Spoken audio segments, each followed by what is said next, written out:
Houston, we have a podcast. You're listening to the premier Rockets podcast. It's H-Town Hoops, hosted by Brandon Scott and Adam Spolane.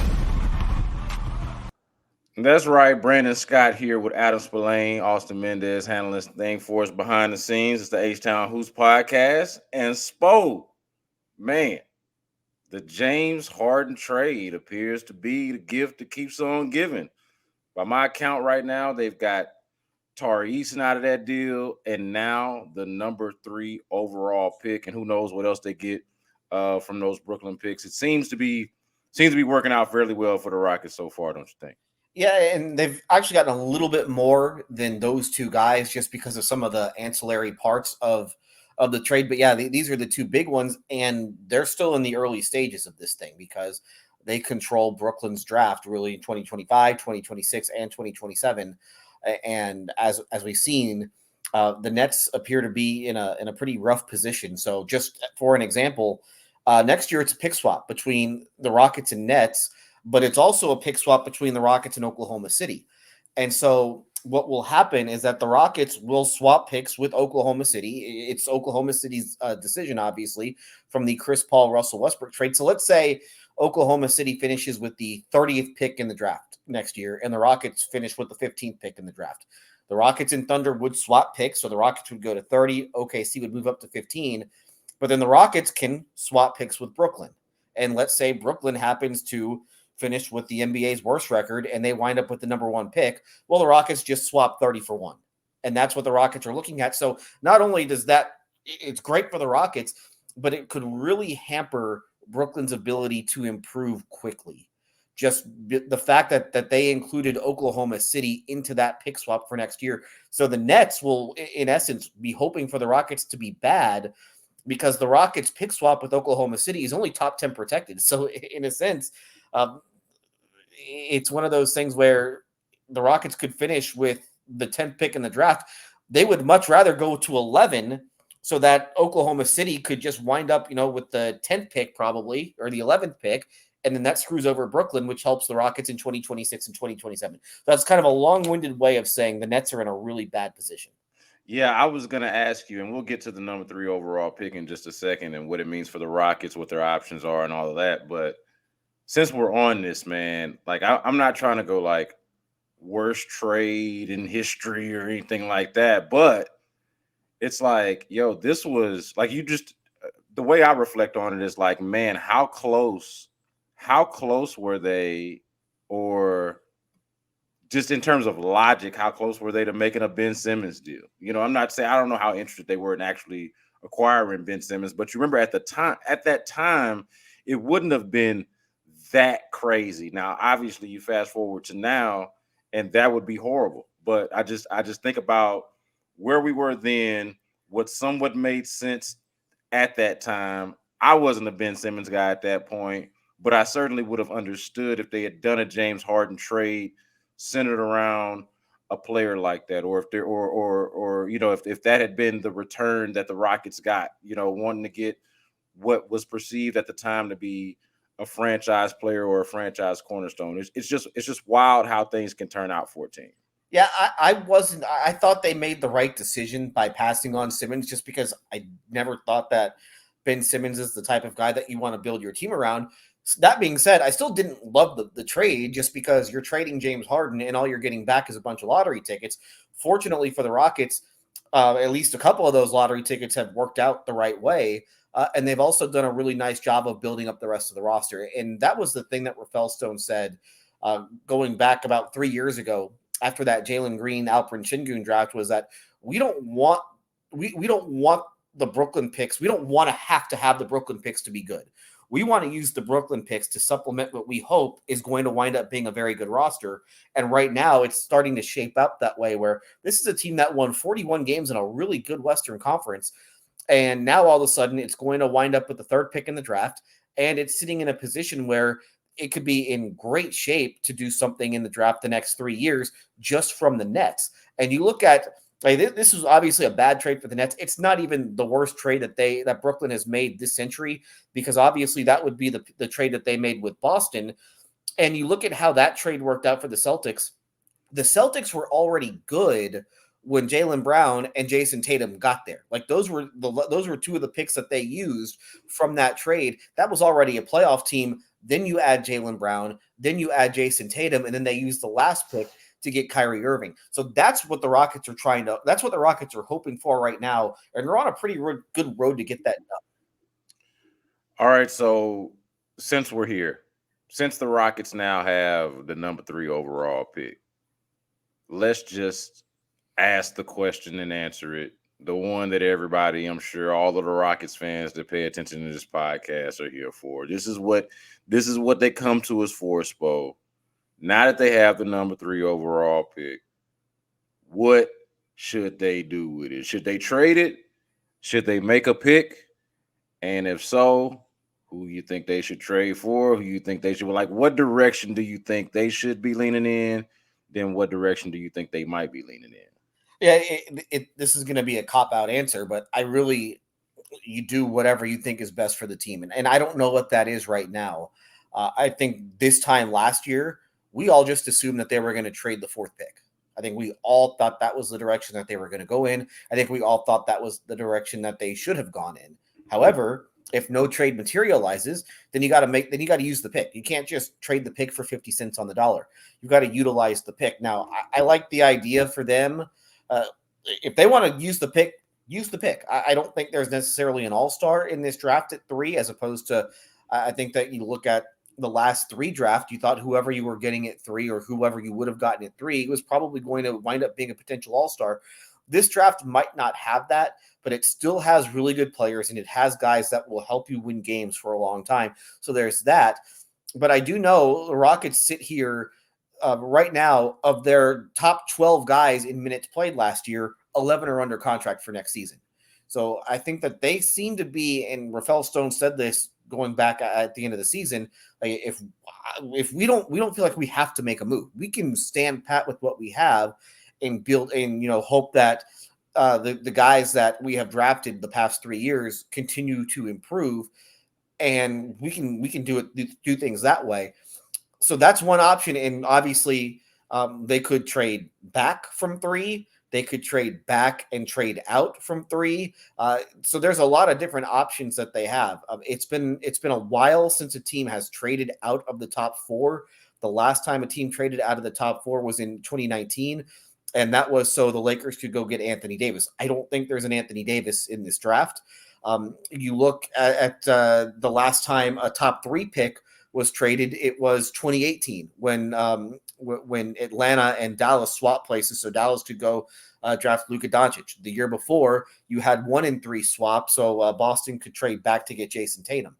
So there are a lot of different options. One of the things I threw out yesterday was this morning, just assuming that they would stay where they were at 9 with that Brooklyn pick, is to trade back a few spots with Oklahoma City to get their first round pick back in 2026. So there's a lot of different options that they have. I think that trading the pick to try to get future assets would help them, but I'm also fine if they want to go ahead and just and make the pick themselves.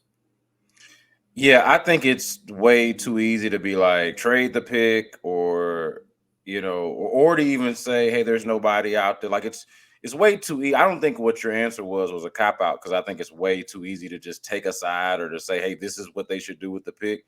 Like it's easy to have an opinion on it, but the truth of the matter is there is some nuance to it. There is some flexibility, or at least optionality, I should say, to what they could do with that pick. They could, obviously, you just laid it out. They could trade back. They could trade out of it. They could just straight up make the pick. I'm kind of curious to see what route that they go, because there is no clear-cut route. You know what I mean? Like there is no clear-cut, like when they picked Jabari Smith Jr., number 3 overall. Well, that was pretty obvious at the time. When they picked Amen Thompson last year, number 4 overall. Well, we knew one of them Thompson twins was going number 4, and we were pretty sure he was the one.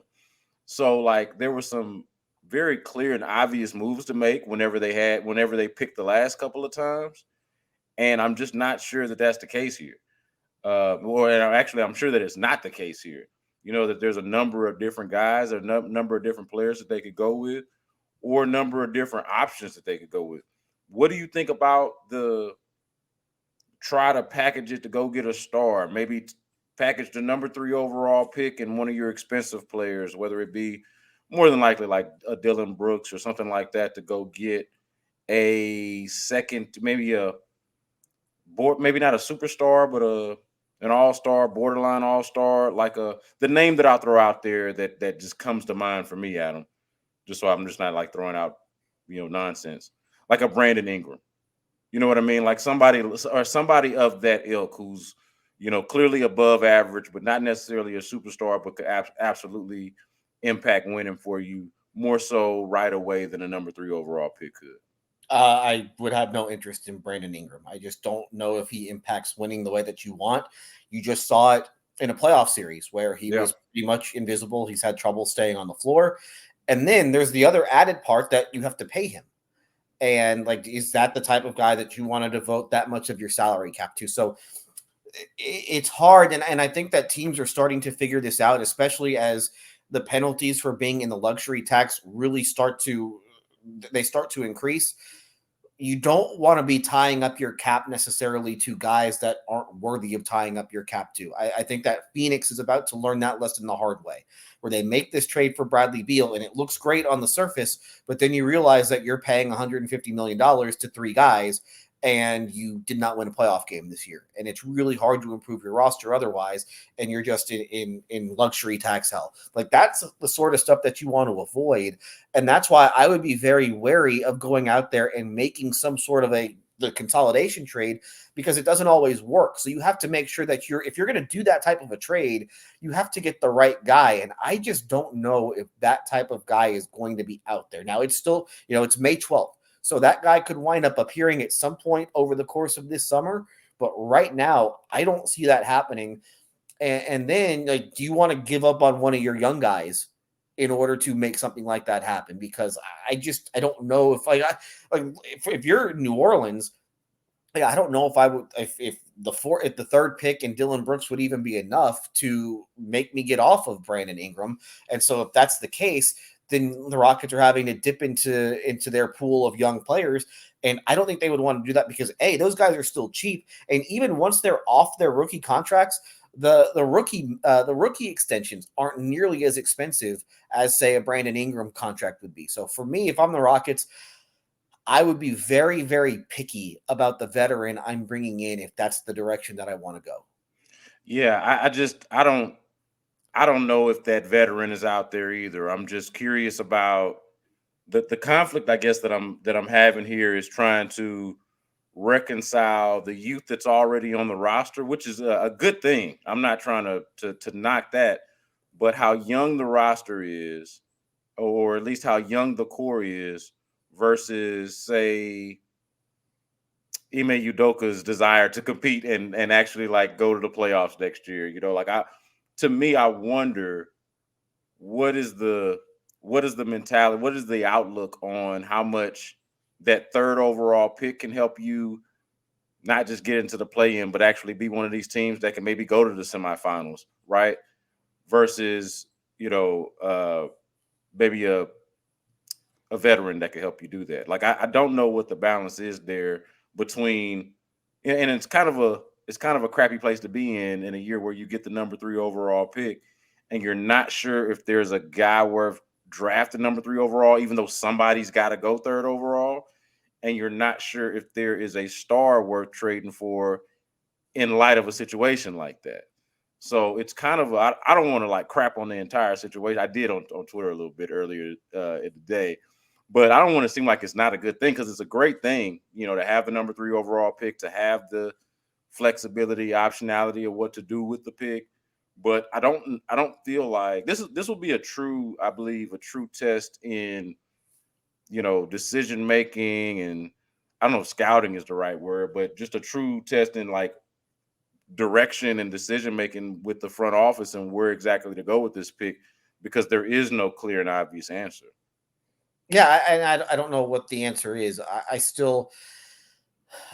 think, again, if the right trade is out there, you make the trade. But if there's no trade, then go ahead and use the pick. And I think regardless of who you get at 3, again, it might not have the ceiling of an all-star, but you're still going to get a good player at 3, and you still should be able to get a player that will help you. Now, I think the question that I would have is the thing that they have done really for the last 3 years now under Rafael Stone is that they have always gone for the highest ceiling. And so obviously those high ceiling guys aren't necessarily able to help you year one. The 2 guys they drafted this past year it turned out that they were probably a little more ready than I think that we thought. Remember what Sacramento did a couple of years ago, where they wound up in the top 4. And this is where the Rockets are in a very different position where they were in the past. In the past, you went for the high ceiling guys because you were just trying to accumulate talent. Now they're at the point where this is a good team that's ready to win now. And so Sacramento was in a very similar space a couple of years ago. They moved up to 4th. And the obvious 4th player on the board, I think with most people, was Jaden Ivey. They didn't take Jaden Ivey. They went with the higher floor, lower ceiling guy in Keegan Murray, and that helped them win 50 games. And he's become a starter on a pretty good team in the Western Conference. So if you're Rafael Stone, if there is no trade and you're still at 3, do you go for the guy who can help you right away? Or do you say, you know what? We don't need somebody for this position. We can draft this high ceiling guy and then just kind of stash him for a year and let him, develop, whether it's with our G League program or whether it's just with our assistant coaches and getting minutes here and there. I think that's the decision that they can make. Also, again, these are good problems to have. I would rather, if I'm them, have this problem, try to solve this problem as opposed to not having the pick at all. Let me ask this, because I think it's a related question. Who or what are they? I think we established in a previous podcast that, a lot of these guys, the young core, we wouldn't trade for some of the aging superstars like a Giannis and names like that. But right now, do they know who exactly they're building around? Like, is there a focal, or is it more so, hey, we've got young talent and we're just, trying to see who's going to reach their ceiling? Or is there a focal point of, hey, this team is built around Jalen Green, Alperen Sengun, Amin Thompson? Or is it, hey, we got just a crew full of guys that are still trying to prove themselves in that way? I think that's a good question. I think you let the guys figure that out for themselves. And you say, you know what? Whoever emerges, you're the guy. And I think sometimes it tends to fall to whoever is the oldest because they tend to be a little bit better just from being older and being more experienced and being around the system. But if somebody else steps in and takes over that mantle, I think you've kind of seen it with Minnesota, where I think the thinking was always that this is Karl Anthony Towns' team. And then all of a sudden, here's Anthony Edwards who comes in and just takes the thing over. So I think that you're waiting to see if I'm them, I'm waiting to see if somebody just like grabs hold of the organization, and you go from there. It could be, I think that you'd probably rank going into the season. It would have been Cam Whitmore was number 6 of the 6, but who knows? Maybe he's the one who winds up being the guy. I think that you just let it play out and see who takes control of it. Yeah, it's an exciting, I think for fans too, that's got to be like an exciting aspect of it. It's like, oh, we got all of this raw young talent and I'm not even really sure who's the best among it. And I'm, watching to see who's going to emerge. But then also when it comes to the draft, it's like, and the question that you asked, I guess 2 questions ago, before I asked you this previous question, it's like, okay, are you taking the higher ceiling guy or the higher floor guy? And I don't know how much it matters of who you're building around per se, but I certainly would want to have a better sense for that going into a draft. Like, okay, so this is how this piece fits with the rest of the parts that I have. So I guess they can still do that, but I would be curious to know. I guess I would be curious to know how they view it. Are they viewing this as like, hey, Jalen Green and Alperen Sengun have all-star potential, and we want those guys around for as long as possible. But Amin Thompson is like the guy, or and just apply that to any of the guys, right? Like just replace the name with the next. And I wonder how exactly they view it, and then from there, how that impacts decision making in terms of who you would draft or who you might be interested in dangling what team you might be interested in dangling assets in front of for a trade. Like it to me, it's a curious situation when you have that many young players who are talented, and they have a few. If I had to guess, I think because they bring back 11 of the top 12 from last year, and then they bring in Steven Adams on top. Steven Adams, yeah. That's 12. That's 12 guys right there, and that doesn't include. They also have a second round pick in this draft. They have the two-way guys that they can bring back. They have the ability to dip into their mid-level if they want to go out in free agency. So if I had to guess, I think that they would, if they keep the pick at 3, I think that they would just pick the highest ceiling guy and see what you got. Because I don't know if whoever they draft at 3 would be somebody that they think would be able to like step in right away and take away minutes from somebody that's been around. So that's I think that's probably the direction that they would go in. If they keep the pick, they would just go for the highest ceiling guy, just because first of all, that's what they've always done. And then I don't know if there's anybody in this draft that would be able to take minutes away from somebody already on the roster. All right. So I got to admit this, man. I didn't think they were going to get a pick this high. Like, I just didn't. Well, the odds are slim, so yeah. But I'm confessing that to say that I wasn't really checking. And between that fact, okay, there's two parts here. The fact that I didn't think that they would get a pick this high, and because the draft itself, this draft class itself, is so lowly regarded in comparison to others, I didn't really like the players that I dug into were the mid to late, like the guys at the top, whoever they're supposed to be. I was like, whatever, And then I look up, and beyond, I'm just being 100% honest. You look up and you see they're all, foreign or G League Ignite or whatever. Like, other than Klingen, like most of them were, for the most part, were like guys that I just didn't have a chance to get a lot of eyes on. Right. So it was like, okay, well, this isn't all that necessary. And so now I'm like, all day I've been like trying to go back and backtrack and see, okay, who am I missing? Who are the guys from the mocks that I'm missing? Who are the players that I like? And, do I like these players so much that I think the Rockets would make sense for them to trade back and try to get one of these guys instead of, swinging big for somebody at number 3 who maybe isn't worth it. So I'm asking you, do you have, now that we've had most of the day to process this, do you have a favorite draft prospect or somebody that you think more specifically works well for the Rockets? Yeah, I don't necessarily know if I have like a favorite. I don't know anything about the international guys. I don't know anything about Saar or Topic, or there's the guy with I don't remember his name off the top of my head. Oh, Ricochet, the other guy. I don't know anything about them.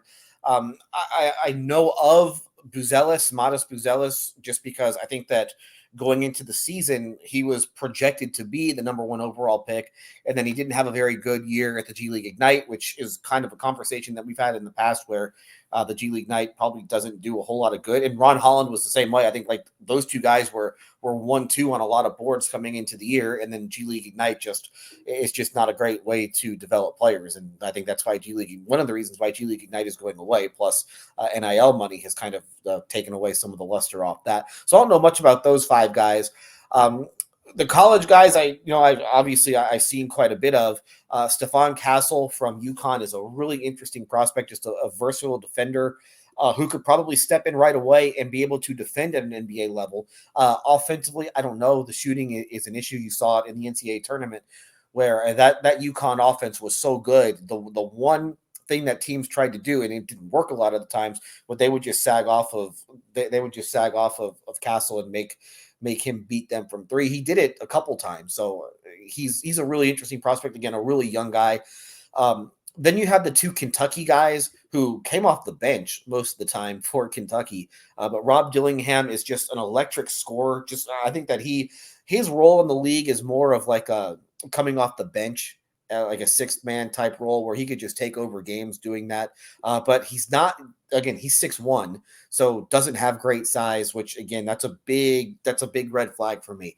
The other Kentucky guy is Reed Shepherd, who was supposed to be, and John Calipari said this in an interview recently, they thought he was going to be a 4-year guy at Kentucky. And then all of a sudden he just could not miss shots and played his way not just into the lottery, but into the top 5 on a lot of boards. And I saw ESPN had him mocked to the Rockets at 3 already. If he were 6'6", I would absolutely love him. But he's 6'3", hurts a little bit, but an elite shooter, might be the best shooter in the draft, a playmaker, and a better defender than people would think just because of the size. And he can defend off the ball a little bit. So I think that's kind of where you look at least right now. Klingon is a good player, and I think Klingon's going to be a good NBA player, but they're kind of set right now at that position. So I don't know just roster-wise how much of a fit that is. And then there's a couple other guys that I really like. Dalton Knecht from Tennessee, a great shooter with really good size. He's not quite the playmaker that, like, if you put Reed Shepherd in Dalton Knecht's body, give me that guy. But Knecht isn't quite the he's not quite the playmaker that Shepherd is. And then Cody Williams from Colorado was a freshman that I saw play a couple times in the Pac-12 tournament. He doesn't jump off the page just because of the numbers. And he was like a 4th option a lot of times for that Colorado team, but he can do a lot of things well. And he's a guy that I don't think would come in right away and get minutes, but as time goes on, I think that he could turn out to be a really good player. That would have been a guy, that's more the guy that you would have seen them take at 9. But I do like him if they were to move back in the draft. So I like the college players that you mentioned, especially Cody Williams and Dalton Knecht. The one that I'll throw out there as well is, and so before I even do this, I want to say for me, a priority would be, like, if I were in their position and just, watching the Rockets, but obviously me not being a scout, if I were in their position, I'd be trying to add as much shooting to this team as possible. Like, I think that you're now in a luxury spot to where you've accumulated enough high-end talent that I think can carry you. What you need around it is shoot. You don't have enough shooting. And so I would be, if it were me, I would be prioritizing shooting almost over anything. Maybe not necessarily at number 3. Like, maybe I would feel uncomfortable just prioritizing a straight sharpshooter at number 3, but that's also why I would maybe start looking to move down or, start figuring out ways out of the pick. But a guy that I like, and I want to be clear about this, I don't think this is somebody that they should pick number 3 overall, because I don't think he's good enough of a prospect to be the number 3 overall pick, but I think he could help them. Don't say Bronny. Don't say who? Bronny. Hell no, dude.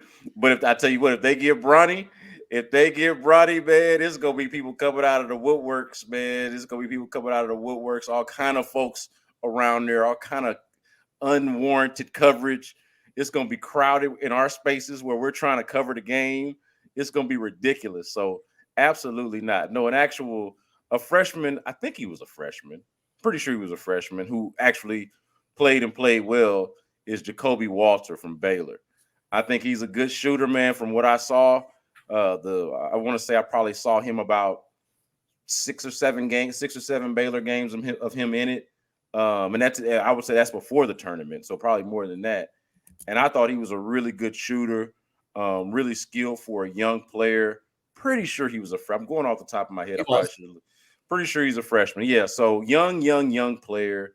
Really good shooter, decent enough size, probably needs to get a lot stronger, pretty skinny for 6'5".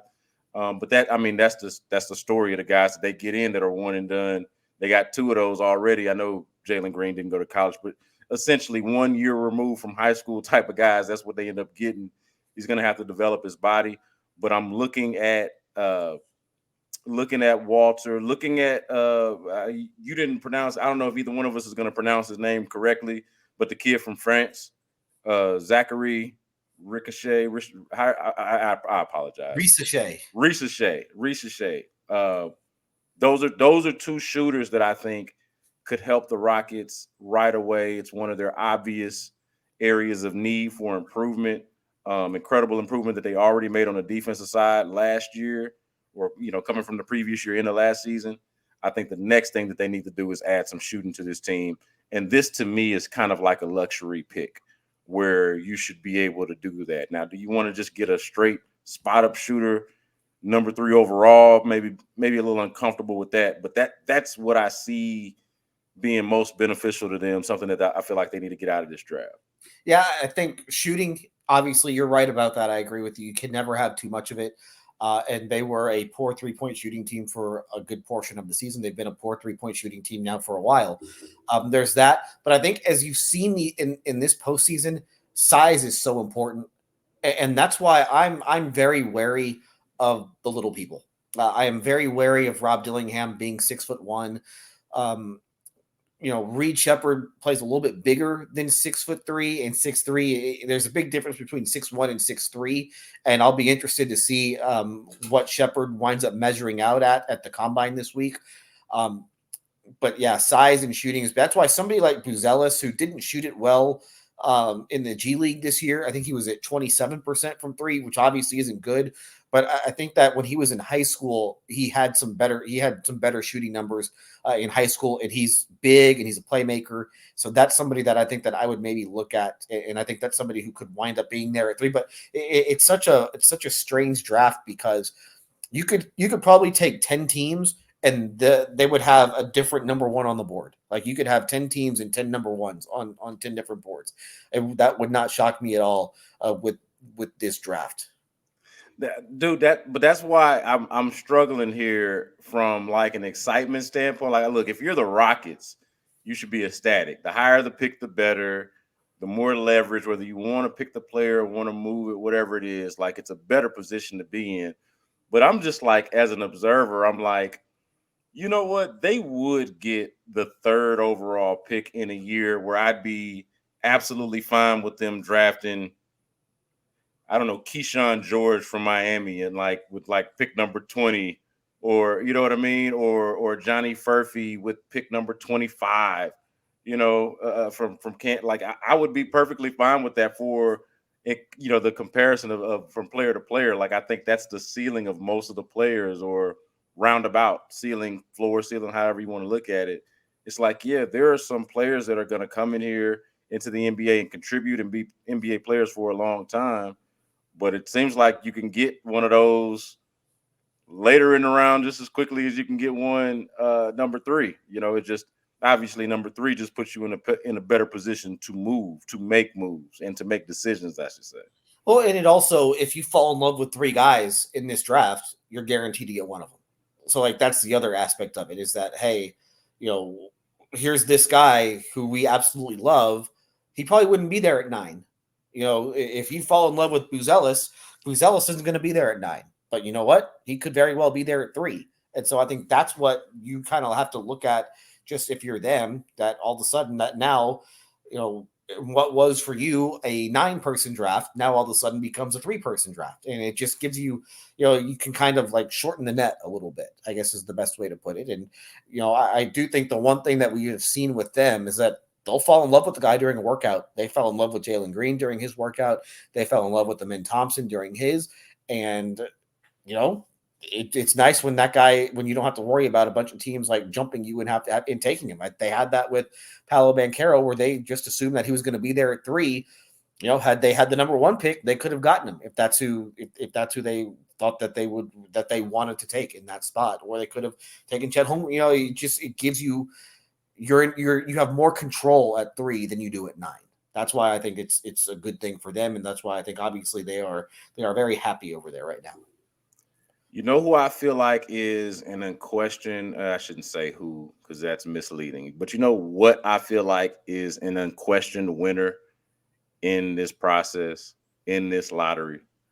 I'm going to tell you, man, it's the damn lottery itself. The lottery to me is winning today without a question, because I looked up and I hadn't really thought about this. I've been, so caught up in the actual minutia of it, or the actual picks maybe themselves, or what the Rockets got going on. But this apparently is the 6th straight season where the number 1 pick has not been awarded to the team with the worst record. Now, Rockets fans, I know that's kind of personal because you are within that 6 back-to-back years. Of course, we know this, the Jalen Green pick number 2 overall, and of course the Jabari Smith Jr. pick number 3 overall 2 years ago. But over the past 6 seasons, it looks like the number 1 pick has not been awarded to the team with the worst record. The past 2 years, let me just run through this. The past 2 years, the Pistons get the worst, they have the worst record. Lottery gives them the number 5th pick overall back-to-back years. The 2 years before that, it was the Rockets.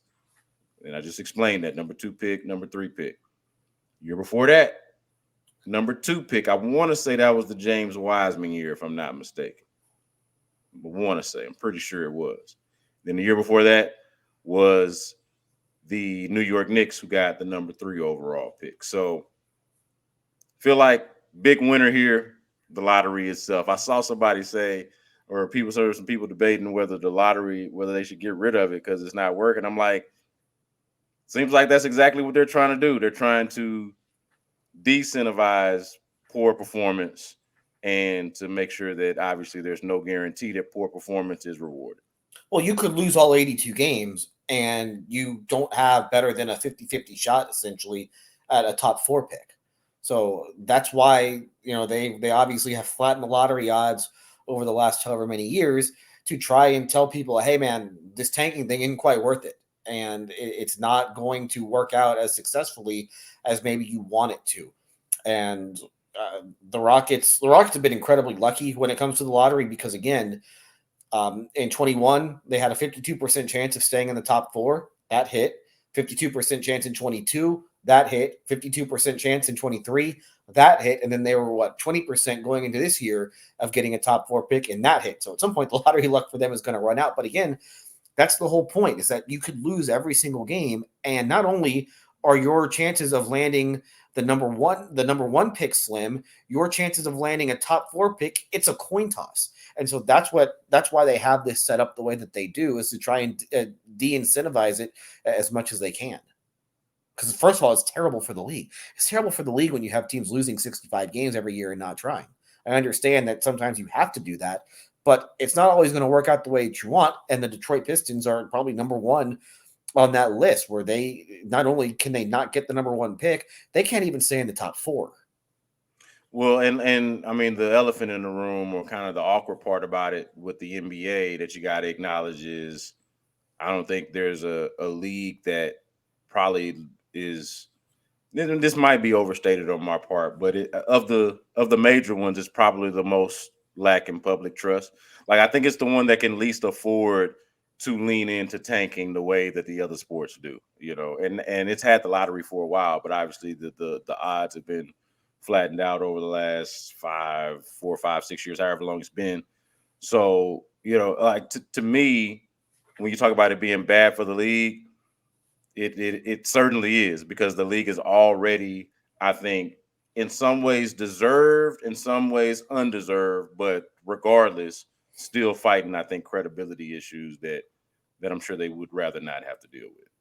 Yeah, I think those are probably all made up. The credibility issues are made. I mean, there's tanking everywhere. There's tanking in baseball. We saw it firsthand. Well, no, not the tanking part. Like the tanking in addition to all of the other stuff that, the referees and the gambling players, and like the credibility part comes aside from the tanking. I think that what I'm saying is, because of all those other things, tanking probably is frowned upon more because people already looked at it as a league that's either rigged or, the NBA's got a lot of bullshit attached to it in terms of perception, Adam. Don't act like you don't know this. People think that the guys, they think they don't try, that they don't play defense. All of the bullshit associated with the league that really is unwarranted, but exists in public spaces. Well, a lot of that is just how the league conducts itself, where the drama of the league tends to be more of interest than the actual league itself, where, I mean, you have players doing the money thing at referees, which is so stupid. The idea that the league is tanking a playoff series for the Denver Nuggets is just absolutely ludicrous. Yeah. I don't really care about the conspiracies. I don't read into them at all. I don't think there's. What you just pointed out, man, a player can't be doing that.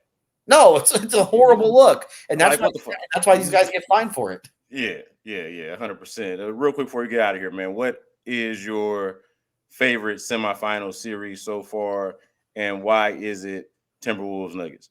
No, I would have said Knicks Pacers just because of just the intensity. The crowds have been so good, but nobody on the Knicks is healthy at this point, so that's kind of ruined, I think, that series to a certain degree. I think the postseason as a whole has been fun and entertaining, and obviously you had some clunkers in the first round, but that's going to happen. You're going to have bad first round series because too many teams make the playoffs. Let's be honest, that's just how it is. But I think that obviously this round so far has been really good. The Boston Cleveland series will probably be over pretty quick, but the other three, I would not be shocked if the other three go 7 at this point. And we'll see if the Knicks can get healthy. I think that would be big. It's unfortunate the Eastern Conference playoffs are going to be really bad. It's just Boston should walk through the East, but the West will be an absolute war here. Yeah, that's the way I've been looking at it since the very beginning. I'm like, man, I'm trying to get into these Eastern Conference series, and like I like, I like a lot of the young blood that they got. Like it was actually kind of fun watching the Magic in the playoffs this year. Even though I knew that they stood no chance, but it's like ultimately that they don't stand a chance, and it should be Boston's to win. I know tonight it was interesting watching. Like we're recording this right after the game 4 of Minnesota and Denver, and dude, like I'm watching that thinking, okay, so the road team's gonna win all the games, but like that was an exciting game, even though it wasn't close at the end, because I felt like the turnovers in that first half from Minnesota kind of almost gave it away. I was like, the way that half ended was so exciting, but also like deflating. Like I wonder if it carried over. How much of how much of the way that they ended that half had to do with the fact that they lost the game. But either way, like I've had a lot of fun watching young players like obviously Anthony Edwards. I mentioned Paolo Banchero, the Magic with Paolo Banchero. Thought that was a lot of fun. It's just been really cool. Like you mentioned, the Western Conference, it's got like every matchup has been compelling. And watching Jokic get his MVP while they're getting cooked by Minnesota, but then they come back and win the next 2 games. Like it's all like just really good basketball theater. Anthony Edwards is probably my favorite player in the league right now. So it's fun times. It's fun times. I don't know who's going to win the championship. It's fun, and it's fun to feel that, to be like, oh, there's 5 teams that could win the championship, maybe. In the semifinals, to still feel that way, I think is a good feeling and a good thing for the league. And you mentioned Anthony Edwards, and we kind of crapped on this draft class of, no all-stars or whatever. That's what they said about that 2020 class, and Anthony Edwards was the number 1 pick of that 2020 class, and he's probably going to wind up being a top 5 player in the league. So it turns out, we think that we know how good these players are going to be, but Rafael Stone said this earlier today, is like, they're 18, 19 years old. You really don't know how good these guys actually are. You can try and project it as much as you can, but in all honesty, we really don't have any idea how good these guys are going to be. And there could wind up being 3 Hall of Famers in the top 3 in the draft. You just never know. Well, if there are 3, for the Rockets' sake, I hope that they get them one. Go, hey Rockets, hey Rafael Stone, Tillman Fertitta, Ime Udoka, go get you one. Go get you one, dog. Rooting for you, man. That's Adam Spolane. I'm Brandon Scott. Austin Mendez is producing this bad boy behind the scenes. This is the H-Town Hoops podcast. Make sure you rate, review, subscribe, tell a friend. And until next time, y'all be good.